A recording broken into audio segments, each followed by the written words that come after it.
and this presentation is for the ICT and Education Middle Years class. This is about my personal TPACK framework. This was recorded using OBS.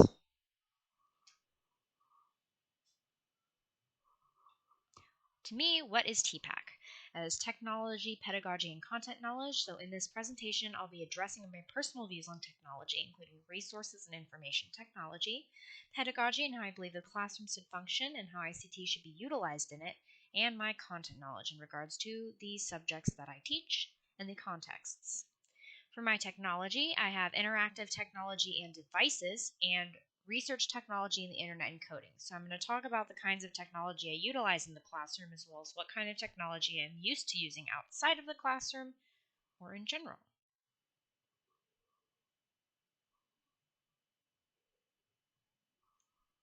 Interactive technology and devices. So I've been using tablets and a smartphone for nearly a decade, and I've gone nearly all digital. So touch screens and styluses are where it's at. I've saved so much money on paper and pencil, and the Control-Z function is a gift from God. Also, smart boards, whether or not they work. For research technology and the internet, I believe that students need to be able to navigate the internet safely and responsibly due to early exposure because we live in a digital world. They need to know how to validate and find good sources, and they need to learn that Wikipedia itself is not a source, but it can be a good starting point, as opposed to what a lot of teachers will tell you. For coding, I taught myself how to code on Tumblr, so I taught myself HTML. It's a good life skill because it's a widespread coding language on blogging platforms. It's easy to understand, to embed things like how we've used for this class in particular. So I think that my HTML knowledge has been fairly useful so far. For my pedagogical knowledge, I have here that I believe that it should be interactive, collaborative, and that children should be learning independence in school. So I have this little visual here of the importance for each part of pedagogy that I think is important in the classroom. For learning independence, so I have a student-directed and hybrid classroom management style, where the students have an essential role in determining rules and processes, although anything I deem particularly important is built in from the beginning. So I believe that they should have an important role in determining classroom processes so that they can engage as well. What school is for? I believe school is for preparing students to be active, participating members of society. We teach them how to be diligent and work with others. But school is not and should not be constructed with the purpose of preparing students for a factory assembly line job. Thus, students can think critically about subject matter and the use of information technology.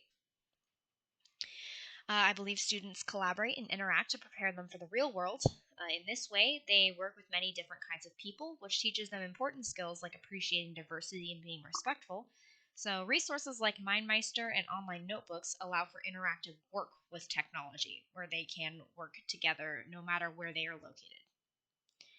For my content area knowledge, my content areas of focus are English as a second language, social studies or history, and political science, and music, instrumental, in the context of both band and orchestra, and as a private instructor for flute as well.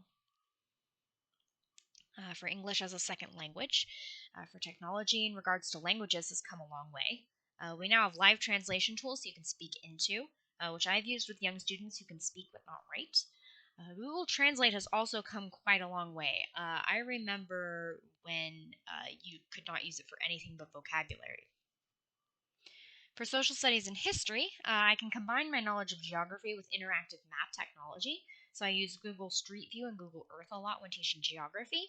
There's also a lot of access to archives online that are more useful than the ancient textbooks many school districts use, which have outdated and often incorrect information. So more accessible archival sources.